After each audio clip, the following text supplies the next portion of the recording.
This video is sponsored by BuyMode Shopping app. BuyMode Shopping app அப்படிங்கிறது ஒரு mobile application. இது apple store அப்புறம் play store ரெண்டுலேயுமே அவைலபிளாக இருக்குது.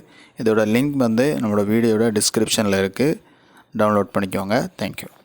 ஹலோ ஃப்ரெண்ட்ஸ், இந்த வீடியோவில் எதை பற்றி பார்க்க போகிறோம் அப்படின்னா நீர்மின் நிலையம், அதாவது ஹைட்ரோ எலக்ட்ரிக் பவர் ஸ்டேஷனை பற்றி பார்க்க போகிறோம். மின்சாரம் அப்படிங்கிறது நம்ம வாழ்க்கையில் அன்றாட தேவையில் மிக முக்கியமான ஒன்றா இருக்குது. அந்த மின்சாரத்தை பல வழிகளில் உற்பத்தி செய்கிறோம். குறிப்பாக தமிழ்நாட்டில் நீர்மின் நிலையத்தை உபயோகித்து 8.4% மின்சாரம் வந்து தயாரிக்கப்படுது.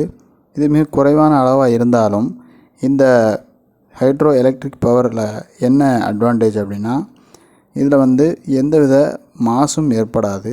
அதுவும் இல்லாமல் ஆரம்பகட்ட செலவை தவிர கரண்ட் தயாரிக்க தேவையான எரிபொருளோ மேலதிக எந்த செலவுமே இருக்காது.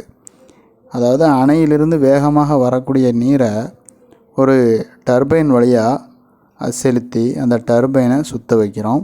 அந்த டர்பைன் சுற்றும் போது அதோடு இணைஞ்சிருக்கக்கூடிய டைனமோவை வந்து அது சுற்றுது. இதன் மூலமாக எளிதாக வந்து நம்ம மின்சாரத்தை தயாரிக்கும். தமிழ்நாட்டில் பார்த்திங்கன்னா நீர்மின் நிலையங்கள் நிறையா இருக்குது. அதில் குந்தா நீர்மின் நிலையம், காடம்பாறை, மேட்டூர், பெரியாறு, சுருளியாறு அப்படின்னு பல நீர்மின் நிலையங்கள் இருக்குது. இதோட ஆரம்பகட்ட செலவை தவிர மின்சாரம் உற்பத்திக்காக எந்தவித செலவும் ஏற்படாது. இதில் உள்ள டிஸ்அட்வான்டேஜ் என்ன அப்படின்னா, நீர் இல்லாத நேரத்தில் நம்மளால் மின்சாரம் தயாரிக்க முடியாது. டேமில் வந்து நீர் அதிகமாக இருக்கக்கூடிய நேரத்தில் அதிக அளவில் மின்சாரத்தை தயாரிக்கலாம். இதை மின் நிலையத்தில் வந்து பணியாட்களும் அதிக அளவில் வேண்டியதில்லை. மேலும் சுற்றுப்புறத்துக்கு எந்த மாசும் ஏற்படுத்தாது. குறிப்பாக எடுத்துக்கிட்டிங்கன்னா அணுமின் நிலையம், அனல் மின் நிலையம் அப்படின்னு கேள்விப்படுறீங்க. அட்டாமிக் பவர் பிளான்ட்டு, அப்புறமா வந்து நிலக்கரியை எரித்து அதன் மூலமாக கிடைக்கக்கூடிய வெப்பத்தை பயன்படுத்தி மின்சாரம் தயாரிக்கக்கூடிய அனல் மின் நிலையமாக இருக்கலாம். இதிலெல்லாம் நிறைய பொருள் செலவுகளும் மாசும் ஏற்படும். அந்த மாதிரி எந்த மாசும் இதில் ஏற்படுவதில்லை.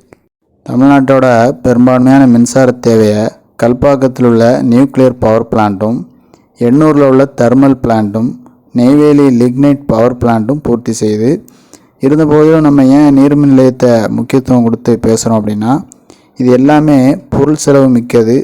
மேலும் சுற்றுப்புறத்துக்கு மிகுந்த கேடு விளைவிக்கக்கூடியதாக இருக்குது. இதுவும் அது மட்டும் இல்லாமல் இது புதுப்பிக்க இயலாத ஆற்றலை பயன்படுத்தி இயங்குது. ஒரு காலத்தில் நிலக்கரியோ அல்லது மற்ற எரிபொருட்களோ தீர்ந்துடலாம். ஆனால் தண்ணீரோட வேகம் அப்படிங்கிறது தீரக்கூடிய ஆற்றல் கிடையாது. இப்படி புதுப்பிக்கக்கூடிய ஆற்றலை பயன்படுத்தி மின்சாரம் தயாரிப்பதன் மூலம் சுற்றுச்சூழலையும் பாதுகாக்கலாம். இது மட்டும் இல்லாமல் காற்றாலை மின்சாரமும் வந்து சுற்றுச்சூழலுக்கு ஏற்றது. சூரிய மின்சாரம், சூரிய ஒளியிலிருந்து தயாரிக்கக்கூடிய மின்சாரமும் சுற்றுச்சூழலை பாதிப்பதில்லை.